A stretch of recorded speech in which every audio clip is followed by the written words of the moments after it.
Good morning, everybody. Welcome. This is Desi Vijay. I'm a NorthSouth national team member and a coordinator for the webinars. Hope you're all doing great and enjoying the holiday season. Today, we are having another great session on family dynamics and enjoying the holidays with the family while learning about the philosophy of looking inner self. We really are pleased to have the presenter well known to us be with us here today to share his knowledge and experience in this subject. Some of the past webinars, particularly the session 1 webinar, is also available in our NorthSouth YouTube channel. Please register and then watch those webinar recordings there at your own convenience. Thank you for listening, and let's move on to the program. Our main program today is about inner presence for families, how to have enjoyable holidays and plan for a great 2024. We had a inner presence first session a couple of weeks ago, and then the presenter, we asked some questions, what would you like to listen to the next time? And then the most popular one was about the families, how it can affect. So we are bringing this to you thanks to Dr. Prasad Kaipa. It gives me a great pleasure to welcome Dr. Prasad Kaipa PhD. He's a presenter today, and he's also well known to us with a lot of webinars he gave us, and also he's an active member of our initiative called Bridging the Generation Gap team, which we presented several sessions in the past. He's a co-founder of the Institute of Indic Wisdom Design Studio, 501c Design Studio, business think tank and research organization. He's also the board of NorthSouth, like I said, and Samskrita Bharati and Yoga Bharati. He used to be a CEO coach for all the business school professor till 2019. So we are glad to have Prasad Kaipa here again today, and then join me in welcoming Dr. Kaipa here. Here you are. Thank you, Desi. I really appreciate being with the NorthSouth group again. It is a family, NorthSouth family group, and it's a pleasure to talk to you during the holiday season. How do we tap into our own inner wisdom, and how do we tap into our capabilities that are within us and within our families, so that we can actually have happy, meaningful holidays rather than some of the typical conflicts that come about. So what I thought I'll do is start with, because there are lots of things, inner presence and paying attention to who we are, how we work together, how we communicate can do. But I'll take like 3 specific focus areas that we will, 4 actually, for today. And then I will talk about within us how we have certain inner voices, inner enemies, if you want to call. Similarly, we also have inner friends. And then what are some practices that we can try during the holidays to have more harmonious, more happy times? And I will close it with some similar things. I looked into Bhagavad Gita, and I tried to also specifically see certain quotes and slokas. What are some 10 things that Bhagavad Gita suggests? So, summarizing that, cultivating inner presence is something that is extremely important. It doesn't come from autopilot. We need to do some work in tapping into our own inner wisdom and also each other's inner wisdom during holidays. So, as we already talked about, many of you have not attended the previous session. So what I will go with is actually defining what inner presence means. Essentially, for this seminar, I'm saying who we are and our unique way of being in the world. Like our unique branding, they call it in marketing. Or, there is a way in which each one of us are different. Even if there are multiple kids in the family, or even if you have siblings, chances are each one of you are having your own unique way of being. That's what we call authentic self is connected with our inner presence. Sometimes this is in Sanskrit, in Indian spirituality, they call it tattvam. What is your unique characteristic, unique personality, unique identity, if you want to talk about it in a psychological context? What inner presence does is it allows you to emotionally be centered and be mindful, because more you know who you are, more you know your authentic self, more centered you can be without getting triggered, without getting challenged, without actually reacting. When your sibling tries to provoke you, challenge you, or your parent or your child tries to goad you, you can actually be mindful and have a more enjoyable holidays.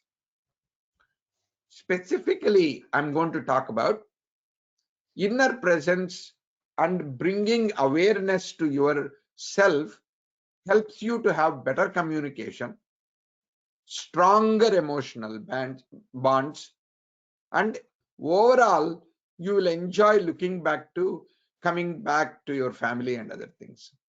So the specific objectives which I want to talk about are enhancing the communication and reducing the misunderstandings. How do we create a supportive and nurturing family? Third, building stronger emotional bonds through empathy. And finally, how do we promote collective growth and learning? These are some of the things we'll do. And ultimately, it is about what you appreciate that gets appreciated. We will focus a lot more on how do we develop that. The previous seminar, we touched upon a little bit more, but because majority of you have not attended the previous seminar, so I want to start with what we call Navarasas. In the Indian dance, and many people who are familiar with classical dances like Bharatanatyam or Kathakali or any of the Indian ways of expressing yourself, the visual arts, they must have heard of a word called Navarasas. That means 9 emotional expressions. They are what you might call the primary emotions. They are called Navarasas.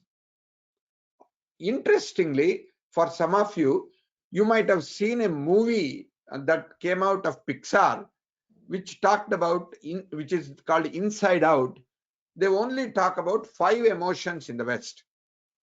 In the Indian context, we give acknowledgement for 9 primary emotions, and of course there are many harmonics of these emotions. So there are 56 or 65 that got recognized, but they come from the basic 9 emotions. Out of them, 4 of them result in negative emotions. So something like fear.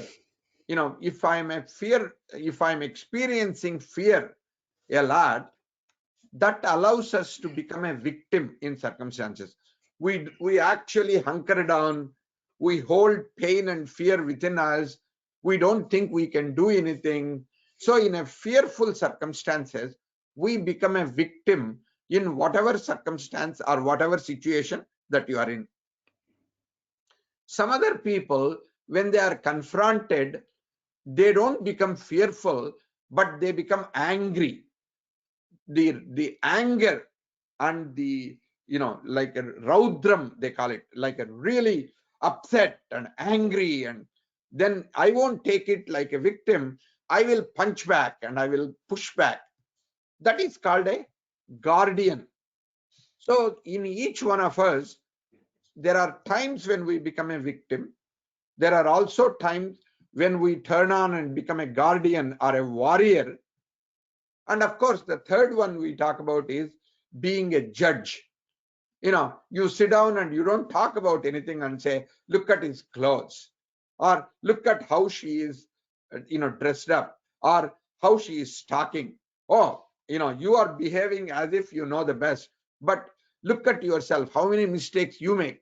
You are telling us as a parent what we should or we shouldn't do, or as a spouse, I should and I shouldn't do.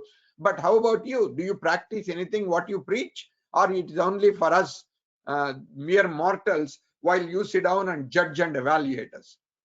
So that is another one which shows up in the families, and this actually comes because of a particular feeling called disgust. This is not in the Western psychological terminology as much, but we consider bibhatsam, disgust, as one of the primary emotions in the Indian context. The fourth one is what sometimes is called a distractor or a beckoner. That means, this is much more common because we talk about ADHD, and even not just the kids, but adults are talked about. We have attention deficit these days because anything that we listen to, if we don't immediately connect, say, I'm bored, move forward, I know what you are talking about. So this is where we go into our own reality, and instead of the shared reality, and we get distracted. So each one of these enemies create its own situation and a context. What is important to remember is, it is not like in family we have somebody as a victim, somebody as a guardian, somebody as a judge, somebody as a beckoner, but in each one of us we have all the four of them are present. Except sometimes we see your mother is a judge, or a father is a judge, or brother is a guardian, I am a victim, or somebody else in the family is a beckoner whom you need to bring back from la la land all the time. So just recognize that in each family we have an opportunity to play these roles and become victim to one of these four enemies, especially during the holiday season.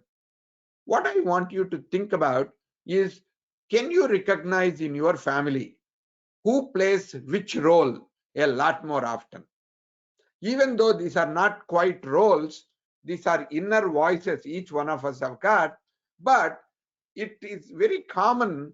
Like, when I had various siblings when I was growing up, there is always one person who found that they can get what they want by playing the victim role. Oh, look at me, what Prasad has done, or why is that I don't get what I need, and I am always the ignored one. That type of a playing a victim card, as we used to call it. Whereas there are people in family who always fight for what they want. They believe it is their right. And you gave it to my brother, or you gave it to this person. How come I'm not getting it? They fight for what they think is due. Their common thing is fairness and justice. Judge, on the other hand, is always criticizing and evaluating and making rules. This is the way we should behave, we shouldn't behave. So think about, as I'm talking about, who in the family plays each of these roles more often than not. And within you, if you might want to think about, in office, you might have a guardian up. In home, you may play the judge role. And with your friends, you may be a victim. If you are left alone, you may be in your own la la land. So the key thing which you need to remember is, these are the enemies for making family, and of course your own inner environment, to be polluted. So what can you do about it? To build a stronger bonds, you need to pay attention to and recognize that all the four of them can contribute to misunderstandings and conflicts. Many times miscommunication happens because I'm not speaking from my authentic voice, my inner self, but I'm operating with one of these inner voices is more dominant. That means, I feel like you're being unfair to me, or how dare you do that to me.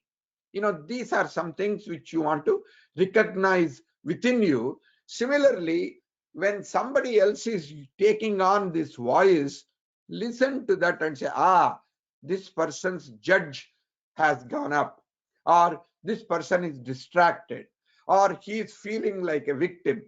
When you can begin to recognize that a person is speaking from one of these inner voices, then you don't react to the person in the same way. The knee-jerk reactions in the family reduce.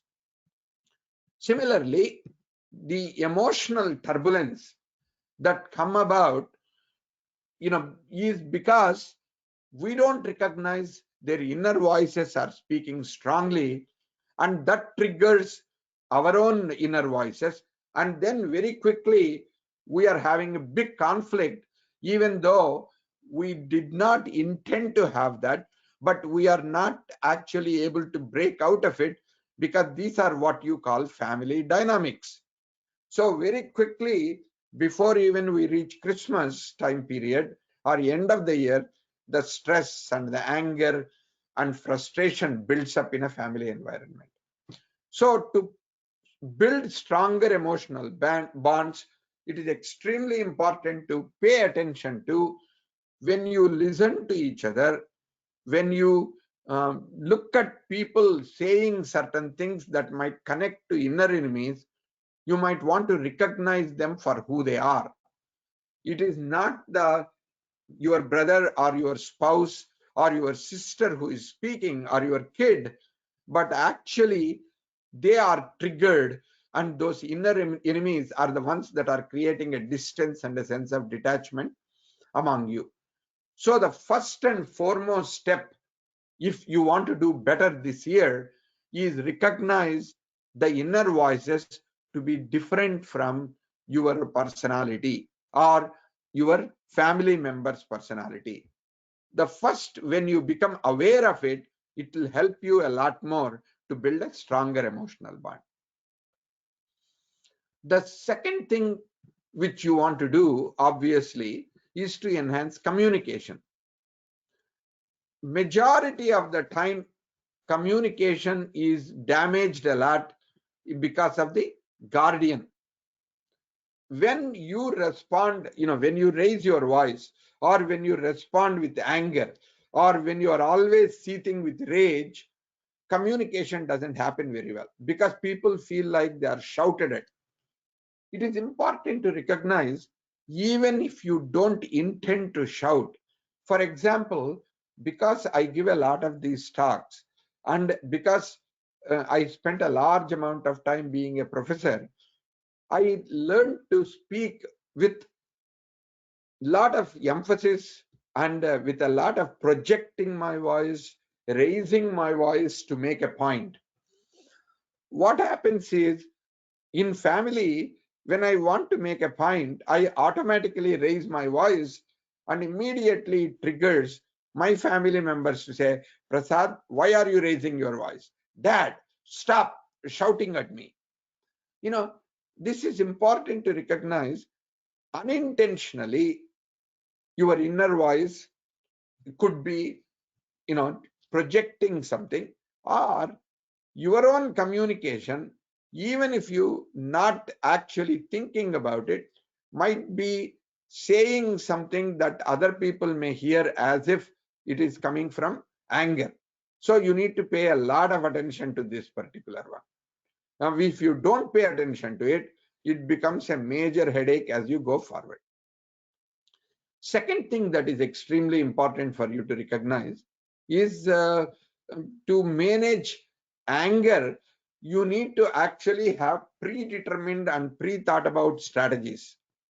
Sometimes people say, you need to count 10 before responding, or you have to, when I'm talking to somebody, I have to say, I feel this way, instead of, you made me angry, you did this to me, you are like this, you are always playing this victim game. Instead of you statements, if I can make, I feel this way, I am owning this, I am feeling this, and I am uh, triggered by this, then you are taking accountability and responsibility. Not only it will calm the situation down from outside, but also these are some powerful tools to manage anger. We will talk more about them as we go forward.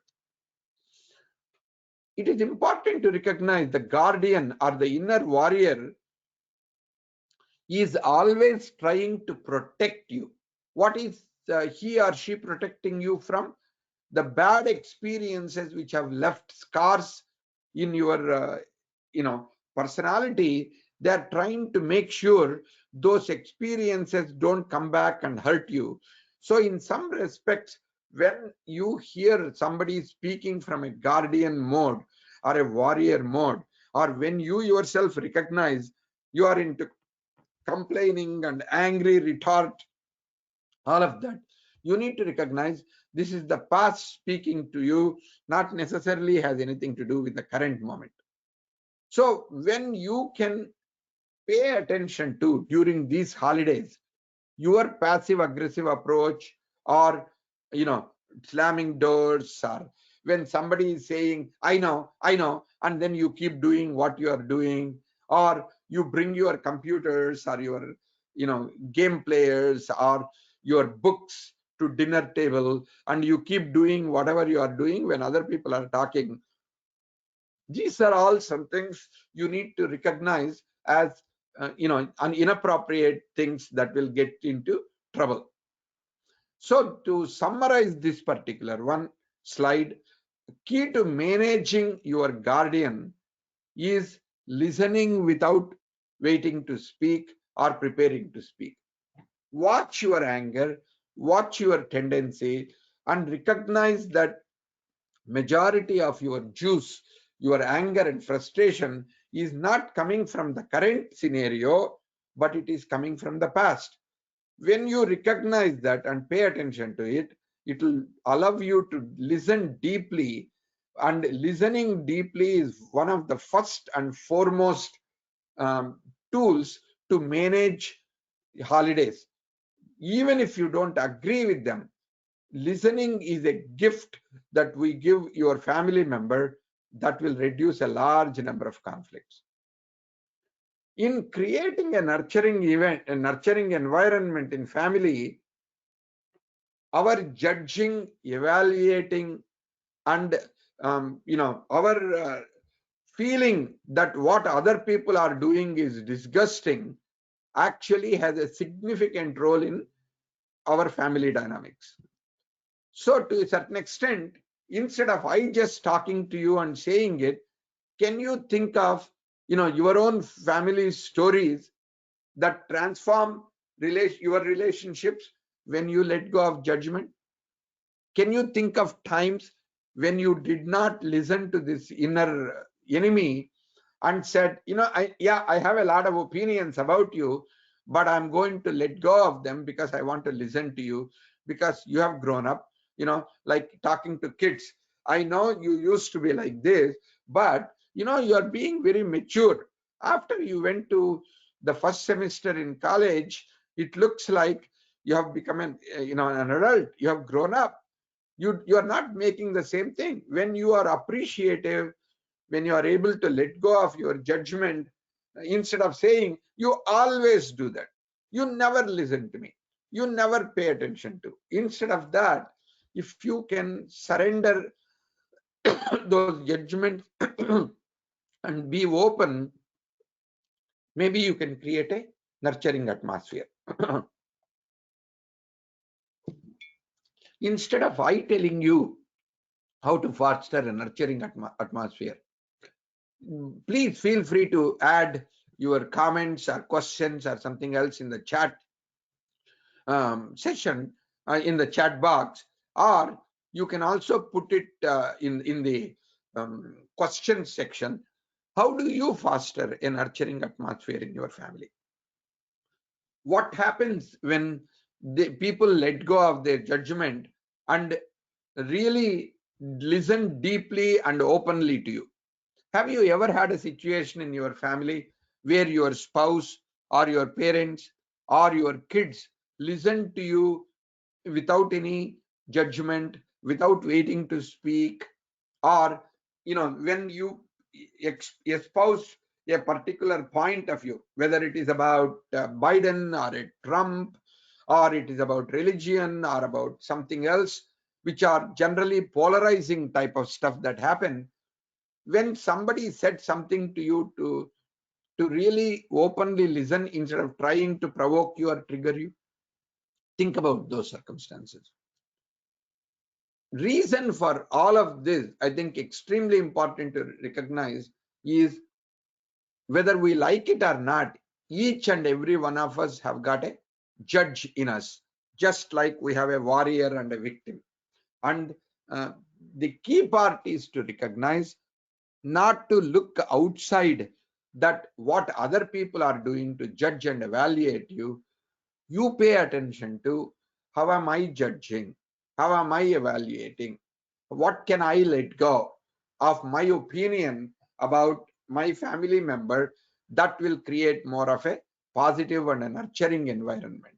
Because this is all about you taking accountability, but not about showing it to others and telling other people, I went to this seminar, this is what we are supposed to do, so why don't you all do this?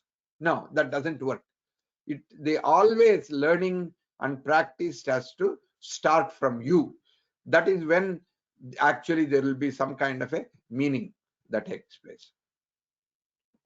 Building strong emotional bonds are majority of the times very difficult when people are doing multitasking, when they are constantly distracted by what's on the TV or what's on their phone, or what are they reading, what are they doing in their own personal private space.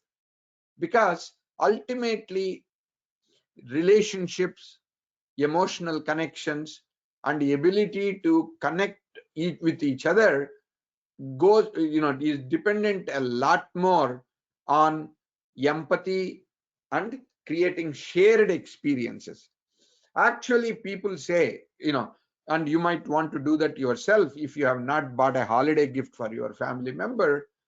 Majority of the time, instead of giving a gift that will have a temporary happiness and within short time that gift will be forgotten, if you can create an experience, if you can have shared experiences, if you guys can go together to watch something that other person is interested in, whether it's a ball game, whether it's an opera, or whether it's a movie, or whether it is going to a vacation that other person wants to go, those are some things that tells other people you are not distracted or you are not into your own stuff.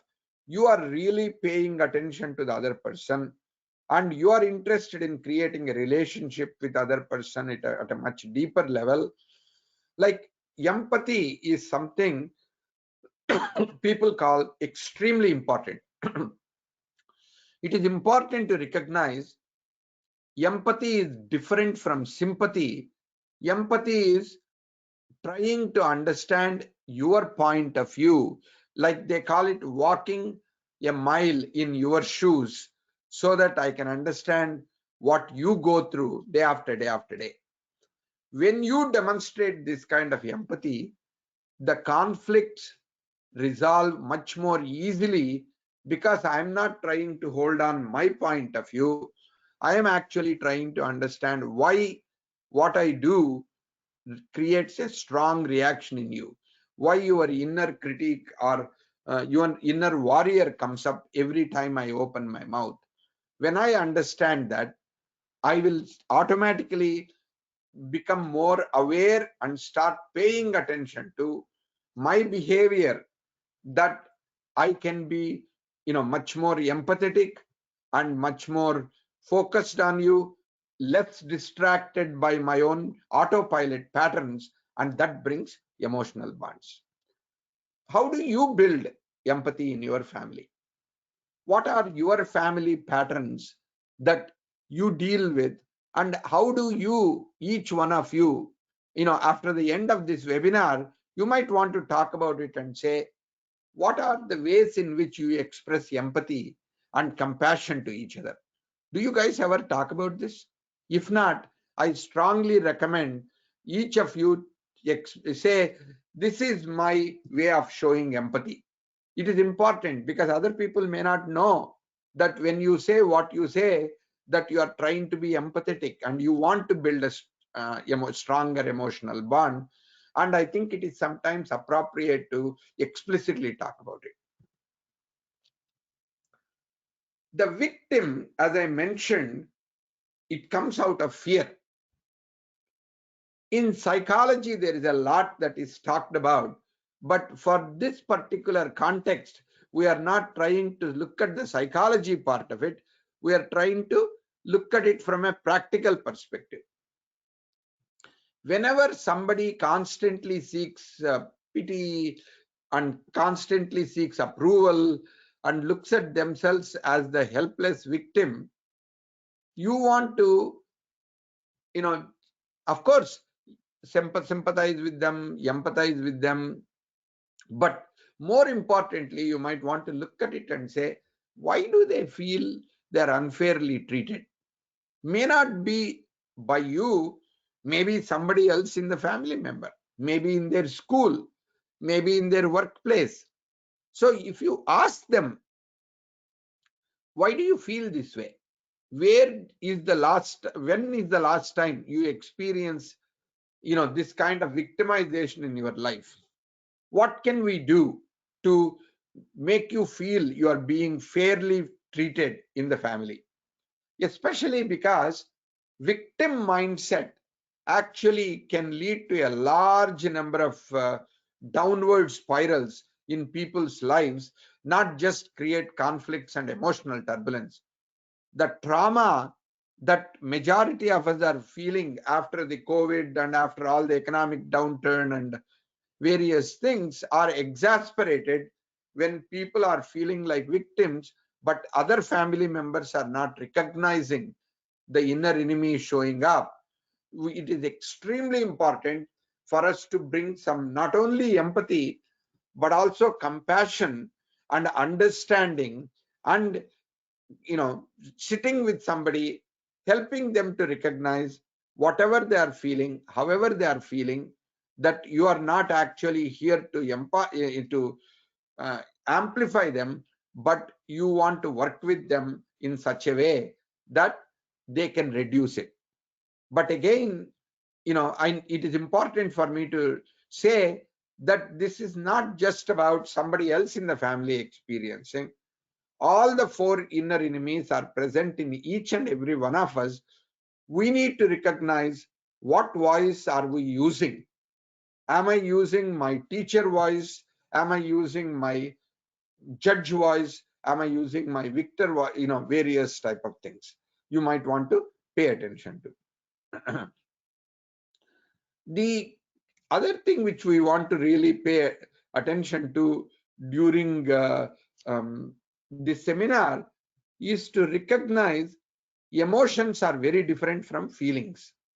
Feelings obviously trigger thoughts, and those thoughts will shape our behavior, and behavior will have certain results that will come out of it. So to a certain extent, in Western psychology, even neuroscientists many times kind of talk interchangeably emotions and feelings.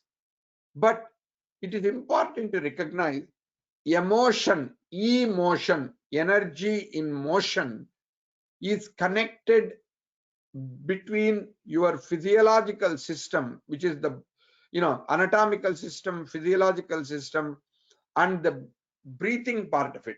The interaction between how you breathe and how you hold your body.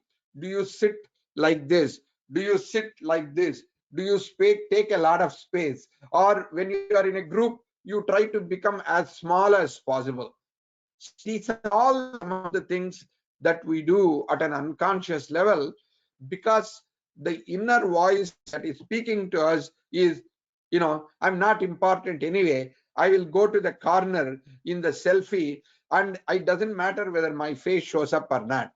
On the other hand, if you have a lot of anger, that inner voice is speaking, then you will push yourself through and make sure that you are prominently in that selfie or family photo, and you don't really care about whether other people are looking up.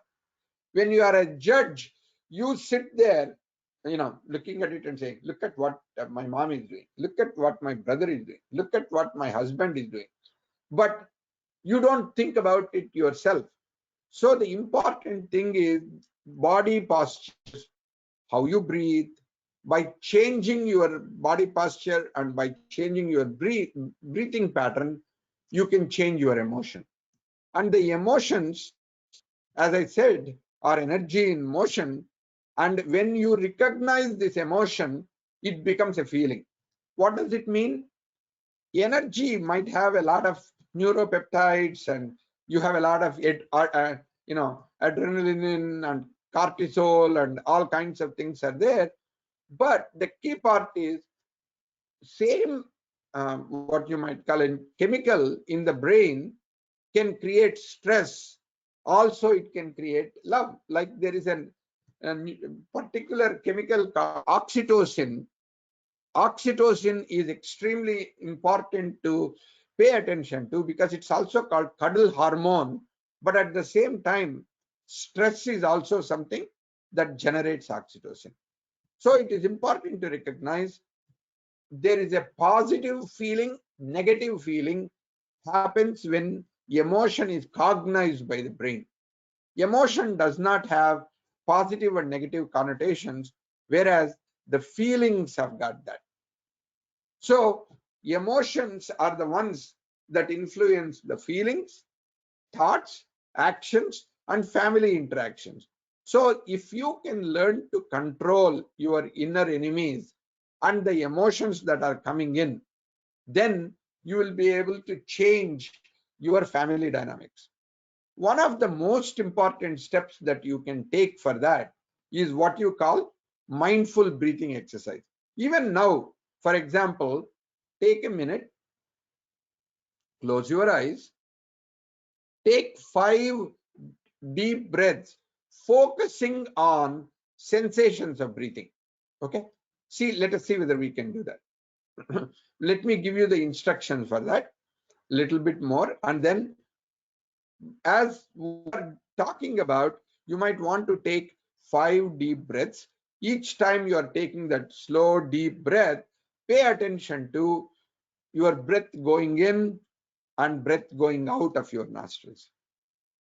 As you are paying attention, just see whether you can notice when you are breathing in, are you breathing in through both nostrils? Are you breathing in primarily through the left nostril or right nostril?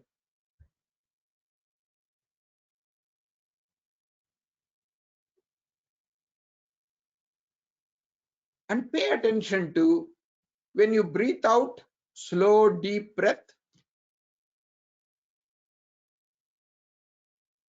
Are you breathing out through both nostrils or only one of them? Examine that. So slow your breath down and notice how you are breathing in, how you are breathing out. Why we are doing that is taking deep breaths, or what you call a mindful breathing. It activates your parasympathetic nervous system. When this gets activated, and when you begin to be mindful of your breathing and change your breathing pattern, your stress reduces. As you probably know, there are so many different techniques in pranayama and yoga See, the difference between yoga and going to gym is going to gym and working out with the weights. You are doing the same kind of thing, except in yoga, you are mindfully breathing through each posture.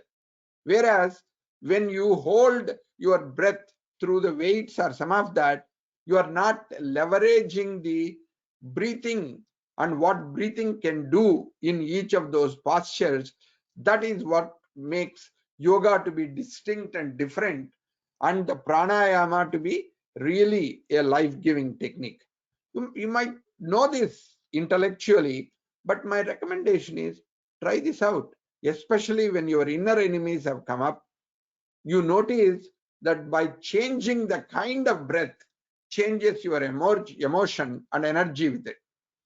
For example, when I was going to a hard hike in a very, very cold region, my yoga teacher actually, she taught me different kinds of breathing techniques, because some kind of breathing increases the heat in your body. Some kind of breathing allows you to cool down your body. So there are variety of techniques, whether you call them Bastrika or Kapalbhati or different kinds of names that people talk about. Just by changing the breathing, you can actually change the body temperature. By the way, this is not just the wisdom that comes from Indian yogis and Indian people. Even several Westerners have taken this Indian methodology. And for example, you might have heard of a guy called Wim Hof, who has broken several Guinness Book World Records in being in the hottest weather, being in ice water for about 45 minutes, or running in 120-degree temperatures in Death Valley, all kinds of things that can be done. So if nothing else you are taking away from this seminar, to make a family to have best holiday, you might want to pay attention to your breathing. You might want to pay attention to your inner enemies, because these two will help you a lot. As I mentioned, these are not just yoga and psychology techniques. Even in the brain research, they are saying there is a lot that happens. Like a amygdala, which is a small structure within the limbic system, it plays a significant role and it gets triggered. The amygdala anxiety, amygdala stimulation and activation is the one that generates a large amount of stress. So fear and anxiety, the what we call the victim's feeling of some of that, or guardian's anger, they lead to larger amount of fear and anxiety within us. So the trauma, stress, emotional turmoil increases when we are not aware of our own inner enemies acting out, and we think it is everybody else is doing to us. Recognizing it in ourselves, recognizing it in family members, that will reduce a large amount of anger and frustration, because it is not just the victim and the guardian, but also the judge and the beckoner can also create large amount of frustration in us. So the amygdala involvement can intensify these inner voices and emotions, and without even knowing, we might actually enhance the conflicts within us. Similarly, there is something else called PFC, prefrontal cortex, that also plays an extremely important role in emotional regulation and decision making. This is responsible, the PFC is responsible for all higher order cortical functions, cognitive functions, and if inner enemies are very active in us, they disrupt our ability to regulate our emotions. Emotional intelligence is based on emotional regulation. When emotional regulation breaks down, our choice making, decision making gets seriously affected. And this leads to emotional outbursts and major conflicts in the family. So it is extremely important for us to pay attention to how do we regulate our emotions, how do we control our impulses, because anything that we do out of impulsive behavior will actually set us back, both in our own personal development, but also in the family cohesion and family goals. So what we are talking about is not just psychology or not just Indian philosophy, but there is a lot of brain science behind it. So far, we talked about inner enemies, which are negative. In the Navarasas, 4 emotions led to inner enemies. There are 4 other emotions that also create, supporting voices, inner friends, if you want to call, or inner supporters, if you want to call. Depending on where we are and what we are going through, we can actually pick up on each one of those. By the way, as I mentioned, the 4 inner enemies are coming from you, not just if you have 4 people in your family, each of them represent judge and critic and warrior and victim. Just like that, here also, the mother may not have to be your biological mother, but it is about your father plays the mother role, your sister may play mother role, your brother may play the mother role.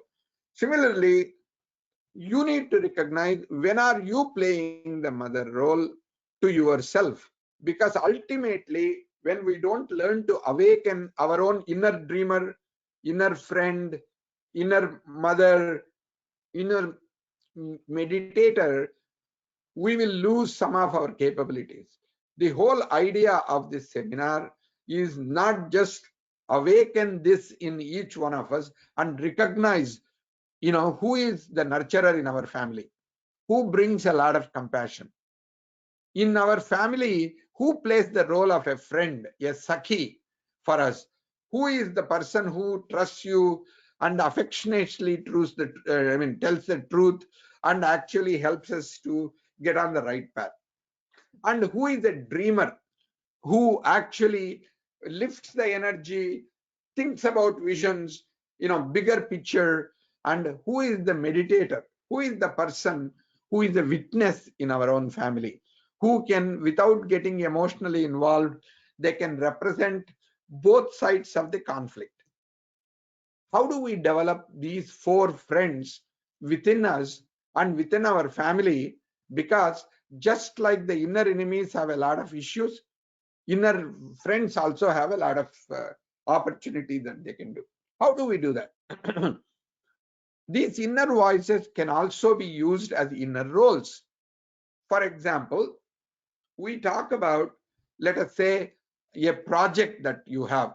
You have a school project, or you have a work project, or you have a family project. You have taken on the responsibility, let us say, to set up the lights outside, or to decorate, to create all the holiday ornaments, and or get the Christmas tree, or whatever other kind of things that you do during the holidays. No matter what your religion is, if you are the person who says, I'm going to get this done, then you are the actor. That is what we call karta, role of karta. I need to know what my actions are and how do I measure success, what is the time frame in which I need to get done. Otherwise, what happens is, like, somebody says to me, like, let us say my wife says to me, Prasad, can you clean the dishes? Yeah, I will do it. She says it and goes out, and after an hour later, I find her cleaning the dishes. I go and tell her, you know what, I promised that I will do the dishes. Why don't you wait for me? She said, Prasad, I needed the dishes to be done then. If you do it tonight, later, or tomorrow, it doesn't work for me, because I need that sink to be cleared up, or I need the particular dishes to be washed so that I can use them for cooking. Because I didn't ask the context, I didn't ask the question when. So I accepted the responsibility, but I did not deliver on it. That is not the proper kind of karta role. Similarly, to be a friend doesn't mean you do things for them, but you support them. You ask them tough questions. You tell them, hey, sis, you always get into this trouble. How do we make sure this time when you are doing this, you don't get into the same trouble? Let us look at how to bypass that situation, or how to prepare for the inevitability of something going wrong. That is what the friend does. Mother, but the key part is to recognize mothering without smothering. Mothering without overbearing is a learned skill. How do you know what you are doing to support is really nurturing them? How do we make sure that whatever we do is enlivening to the other person? That is what is the role of the mother. We need to awaken our inner friend, inner mother, not just inner actor within us, and finally the inner witness, the sakshi, we call it sometimes in India. It helps you to see things from a 30,000 feet. It helps when you see things from 30,000 feet, you not only hear what you said, you also hear what other person said, and how you reacted to the other person, how I reacted to you. I can see it as an observer. So learning to be an observer and an actor are extremely important for us to develop a holistic perspective. Now, let's connect it to enhancing the communication and reducing misunderstandings. What can we do? What are some of the steps that we can take going forward? One very important thing which we rarely do but extremely important is active listening. So what is active listening? Actually not waiting to speak as soon as they finish, but actually listen to them without any agenda, without interruption, is something which is very, very difficult. Do you know, listening carefully, completely, and openly is a gift that we can give to our family members? When we do that, it promotes deeper, not only understanding, but stronger bond gets created and reduces misunderstanding. Think about it. In your family, you might want to even make notes. Do you listen to each other, deeply, without agenda and without interrupting? Whom do you listen to like that? And who are the people whom you normally do not listen to very well? And of course, you can also think about it and say, when I'm not listening to them, is my warrior up? Is my judge up? Is my victim up? Or is my dreamer up? Why is that? You might want to think about it. Similarly, there are workshops, I'm sure, in your town or in your local community center. You and find out, or you might even Google or use ChatGPT or Bard to find out how do you conduct a empathy building workshop within your family. Because empathy and compassion are the most important things that you need to bring to your family. For your family to reduce the trauma, not just the trauma within your family, but what you are experiencing in your workplace, what they are experiencing in their workplace, or in their schoolyard, or in their friend circle. It becomes extremely important to bring empathy and compassion to let people know you are there for them. Whether we like it or not, as you said in the earlier poll, at least 25 to 50% of the people had some conflict or other this holidays, let alone all the time. Pay attention to and figure out whether you can attend a conflict resolution workshop or learn techniques, how do you do not just active listening, but a reflective listening? What is reflective listening? When you listen to somebody, can you actually reproduce what they said? Can you say what they said, not just the words? What do they mean by it? Why do you think they said it? Can you reflect on yourself deeply and say, why is that they said this, what they said? And also when I do what I do, my colleague, one gentleman called Raghu, he always says, when you are doing what you are doing, what are you really doing? This is called a meta listening.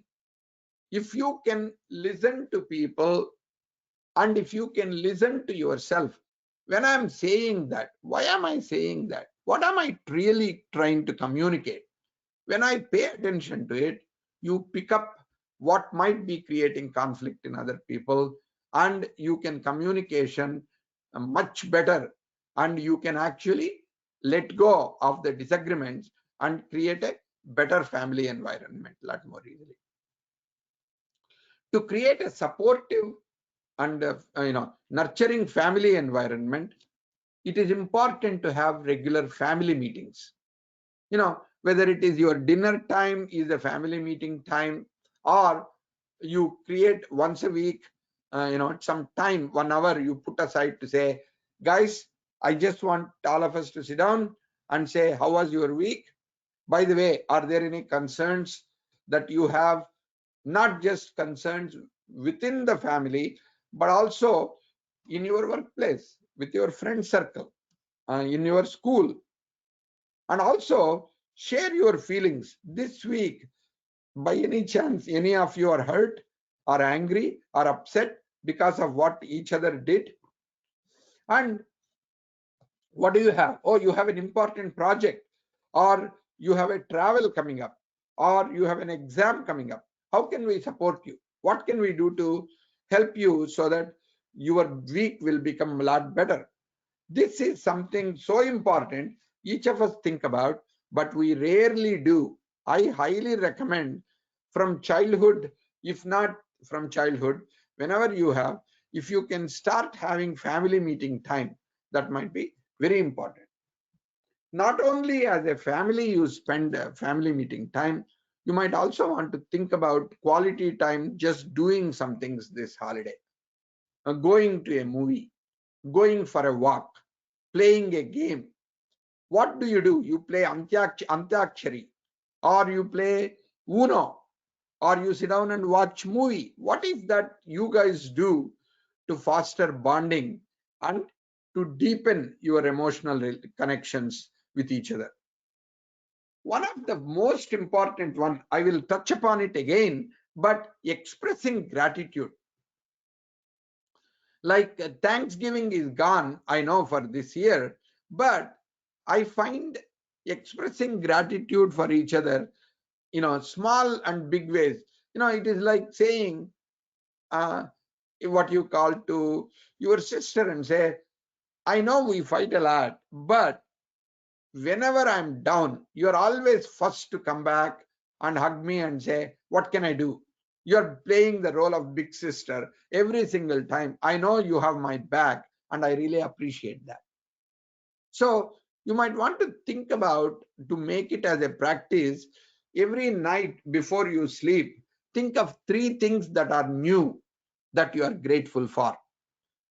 There is a lot of research, scientific research, that has gone on, what they call a gratitude experiments and gratitude research. You can even Google and find out. Expressing gratitude is an extraordinarily important one. What else can you do to build strong emotional bonds? Create shared rituals. So not just the holiday times, you might want to create every week, say, oh, this is my cooking time. Oh, Friday is when we go out for dinner. Or this is what we do on Saturday mornings. Or we go to, what you call volunteer in soup kitchen during the holiday season. As I mentioned, you can go to empathy workshops, but start practicing small, empathy exercises. Do you know how to listen empathetically? This is something that you can practice when somebody else is expressing. Instead of making a joke, instead of pulling their leg, instead of cracking a something about how they look or imitating them, see what it means and what do they need from you, so that they feel the empathy from you. And of course, you can share the stories and memories and various things that other people want to listen, especially in families.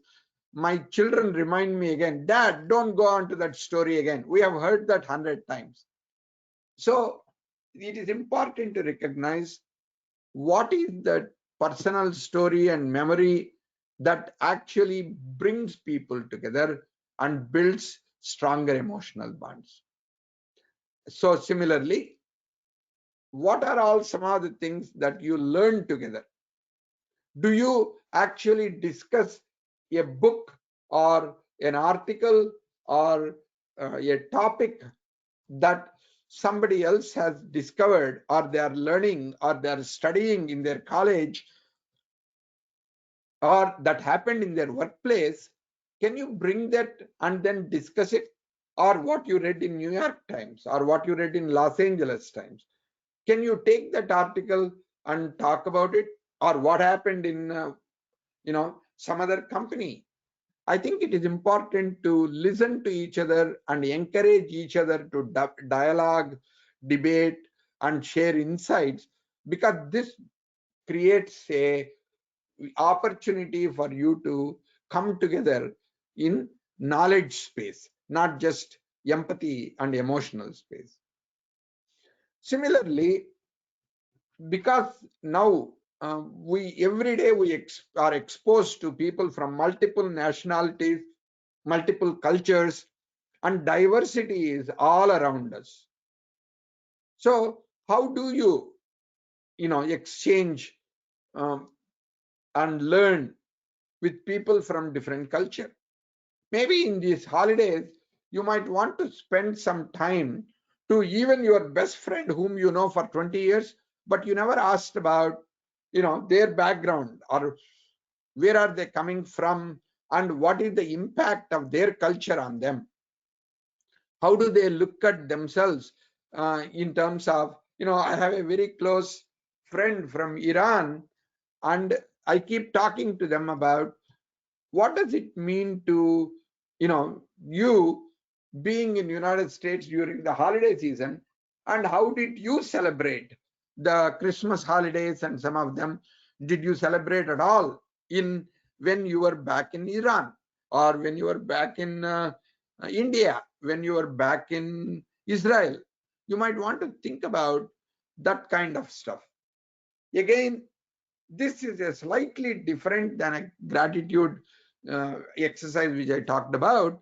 Start a journal where you write about what is it that you appreciate about each other. It's a shared journal I'm talking about, where just like some museums, and some of them have got a guest book where people write what they liked about that particular exhibit or museum. You might want to think about it and say you create a family journal where people write, whether you know it or whether you don't know it, people write about when they feel appreciated, or when they feel gratitude, when they want to appreciate somebody. This is a very interesting idea of creating a shared family gratitude journals. So there are multiple ways. Simple thing which you can also look at as I wind down the talk: mindful eating without any computers or phones, and family meetings is one more, and gratitude practice. These are three things. If nothing else you take away from this, if you can at least start practicing these three of them, that might make a lot of difference to you. So now that we are almost at the end of the program, what steps will you take to be more present with each other this week? And what steps are you going to take to deal with your inner enemies and your inner friends and develop your practices that will make this holidays to be the best holidays you ever had. And I just touched upon 4 for the workshop today, but if you can bring inner presence, there are multiple things. You can listen deeply, you can bring compassion, be mindful while you are communicating, emotional regulation, which we covered a little bit, role modeling. If you have younger siblings or if your parents, you need to recognize they won't listen to you unless they see what you are saying that you are practicing. The best way you can bring changes in other people is to practice what you are preaching. And again, spending quality time is becoming harder. As I talked about appreciation and gratitude, and ultimately it comes down to how do we become a mindful parent and how do we allow for shared growth in a family. That is what is needed, because the adversity is everywhere, but resilience in the families to fail, to have difficulties, and to learn from those adversities and failures is something that is not very easy. So my recommendation is look at how you can take it forward. By the way, whatever we are saying, I wrote a blog a couple of days ago about what are some of the things that Bhagavad Gita says. What was interesting was all the 10 points that I talked about, there are specific kinds of Gita shlokas I found. I tried to just write the summaries of some of these, like in various type of things that are there, for each inner presence and tranquility, promoting collective growth, overcoming inner enemies, and developing resilience, finding the joy within, bringing compassion and selflessness, and gratitude and appreciation. So these techniques and tools, they are there in everything. In this talk, I tried to bring in from psychology, tried to bring in from neurosciences, from philosophical and family exposures, and finally, I'm trying to refer to from the Gita lessons. So this is what essentially is about bringing, touching and tapping into your inner presence, how it can enhance and amplify the harmony and joy in your family situation. There are several blogs that I have written about inner presence. If you go to iiw.org.in or go to my LinkedIn or Medium or something else, there are lots of things that I have written. And I am writing up an article on today's webinar. And if you want a copy, let me know. Or in a couple of days, I'll try to post it on iiw.org. And if you want to know more about Institute of Indic Wisdom, and if you want to volunteer in our research or any of the things, please let me know as well. So that's what I have for today. And let me know if you have any questions or comments. I'm ready for your points. Thank you very much, Prasad ji. It was really so much packed into this hour. And I think our audience are also spellbound, and they're still trying to absorb whatever you had told them. So I don't see any questions posed. Right. Yeah, right now it's coming. The part which I can say is just focus on 3 things. Number 1, pay attention to your breathing. Pay attention to your tone and how you speak and where are you coming from. Third, pay attention to body language of the other family members and listen, hold your judgment, and ask questions with empathy and compassion. That's all what I said. I tried to give you lots of scientific and other kinds of things, but some of these are fundamental. Yeah, and Some of you are raising your hand, but please post it on the question so we can discuss about one. Or if you want to talk, just post it and then I will try to unmute you.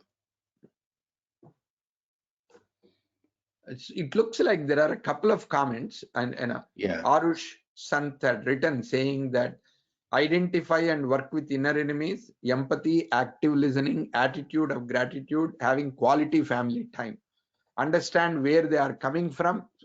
And he says, I will try to do my best to practice and appreciate your insights. I'm already feeling positive.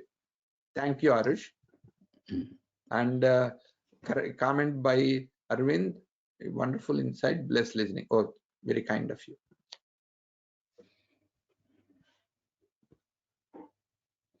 Maybe that's all. I kind of gave them so much to overwhelm. Maybe Exactly. they don't have anything else to say or speak. No, it's that it's a hard topic also, and but there are a lot of things you can pose yourself inner, and then keep doing it over and over and again as we go along. Right. You are given the tools. Now it's up to them to make use of the tool to make it better. Right. So if really there is nothing else,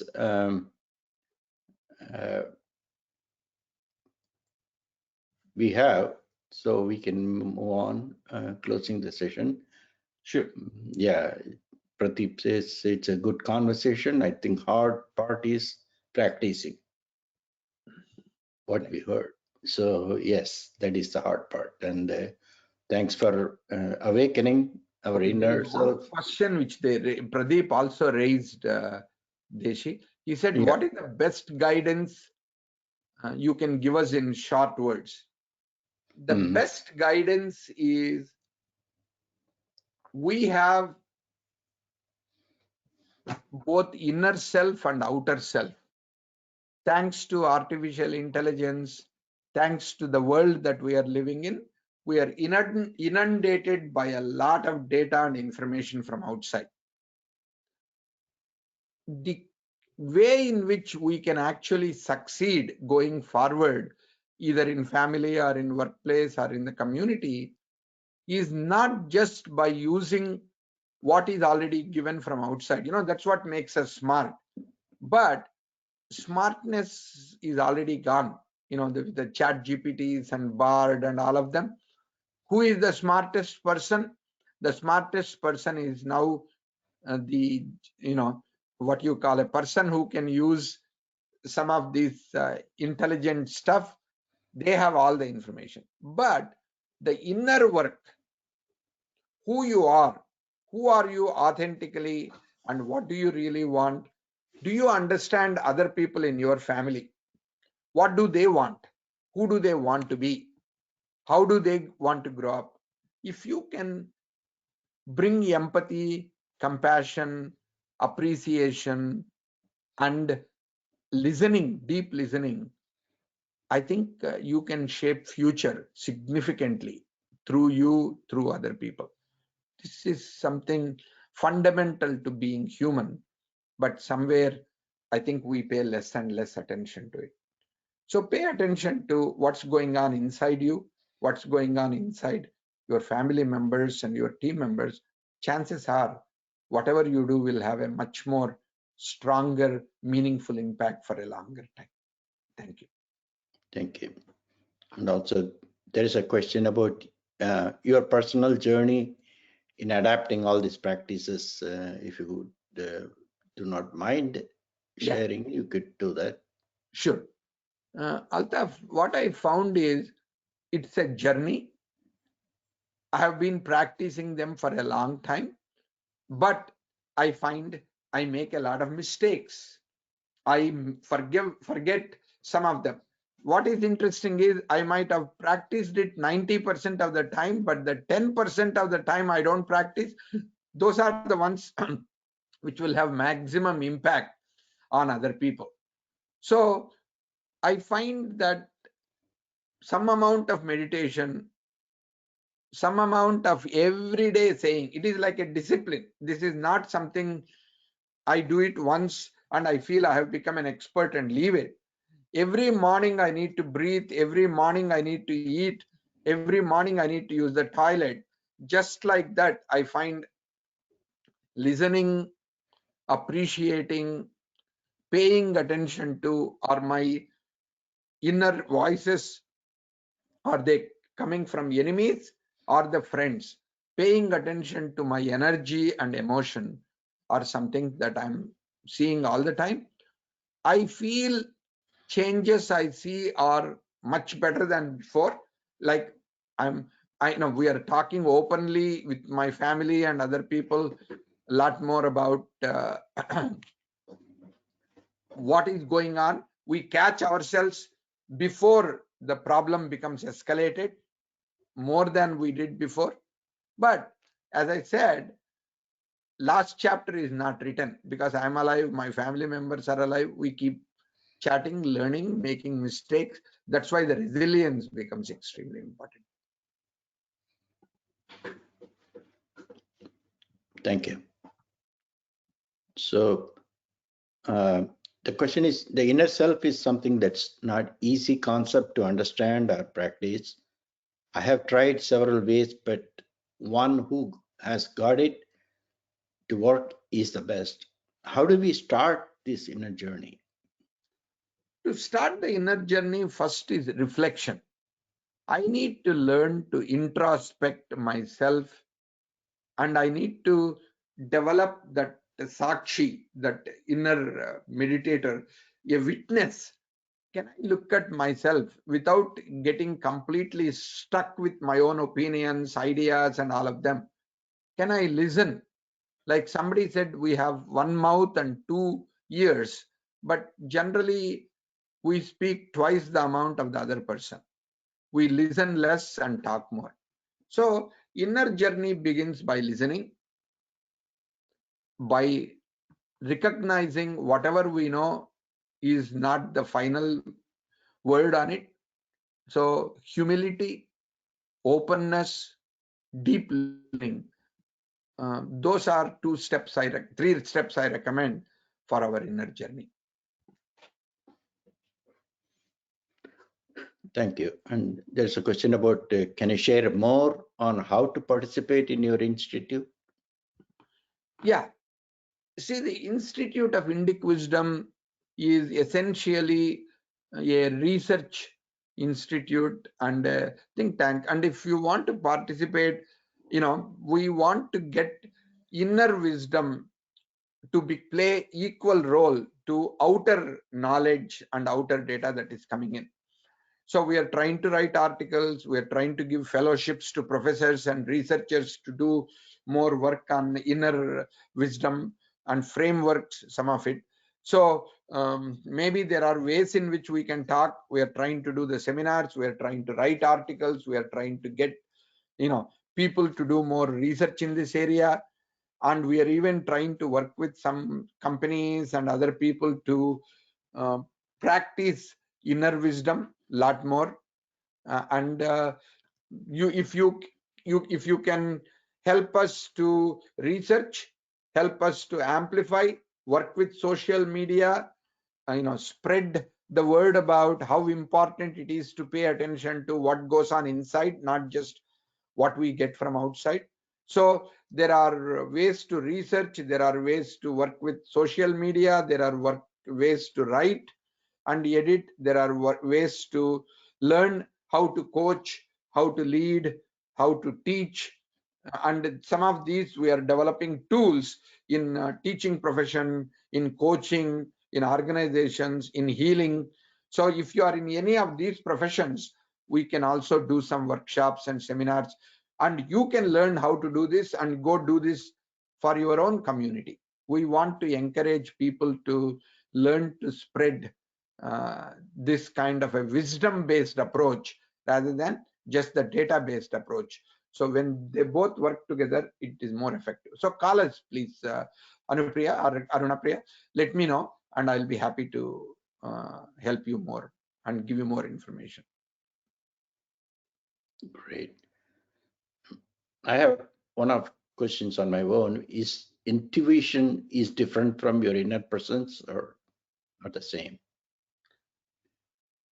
In inner presence, and what is the other word? Intuitions. Intuition.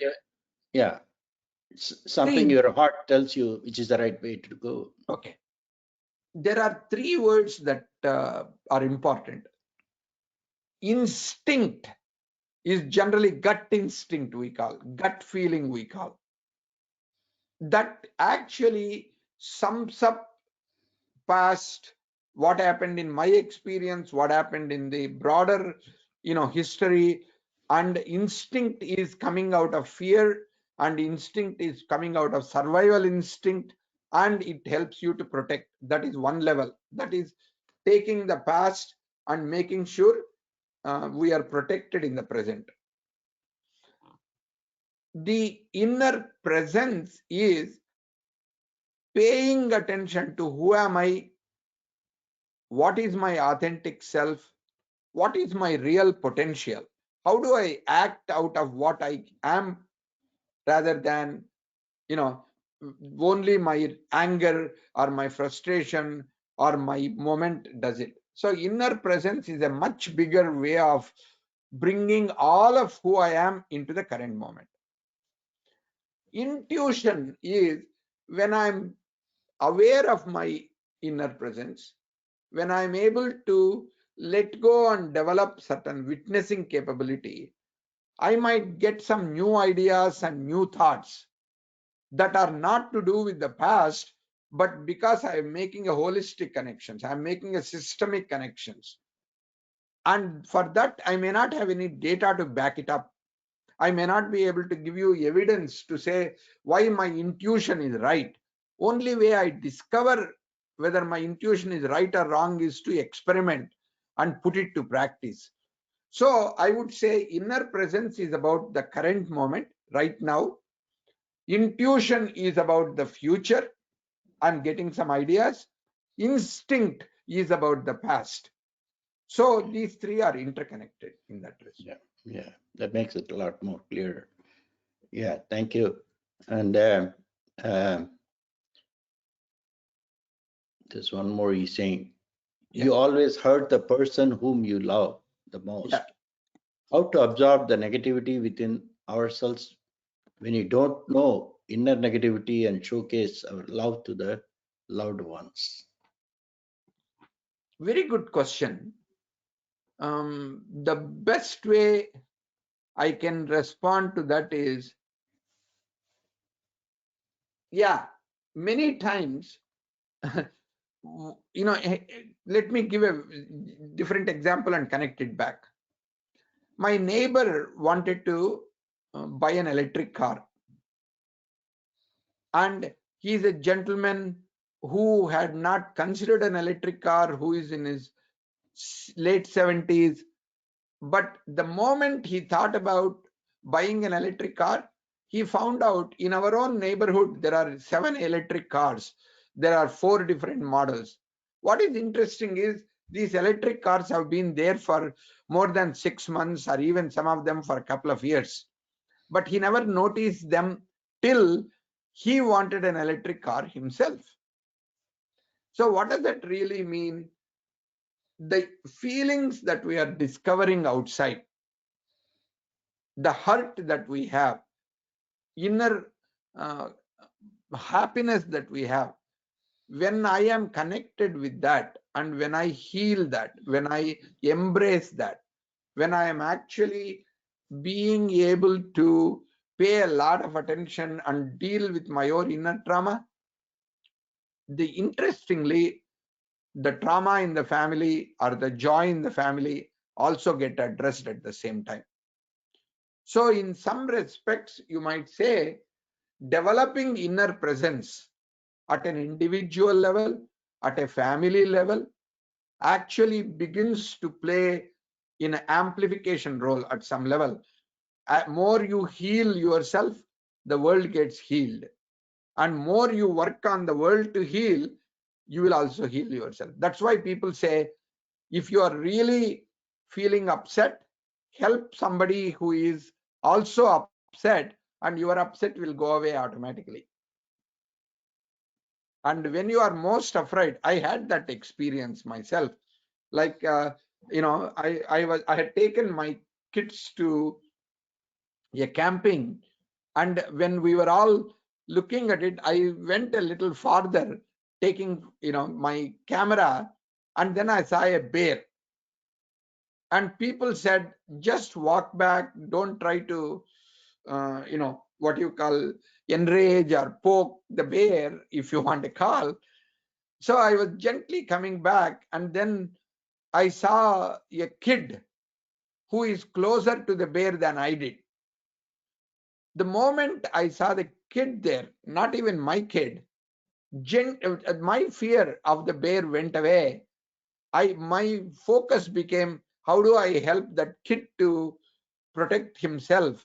So instead of walking backwards, I went around and figured out a way to go catch that kid without catching the attention of the bear, and took them out, and took the kid to her parents. And then I realized, I always have been afraid of bears, but when somebody else who is threatened, my fear went away. So the same way, inner hurt and some of these are very important to pay attention to. Bring out the witness, the mother, the friend, and when you bring some of these people within us, then these will throw more light. These will bring more love and compassion to yourself, and you will be able to share it with other people as well. Thank you, Prasad ji. We are almost 10 minutes over the time limit. Thanks for all your time, efforts, and even answering our questions throughout these couple hours.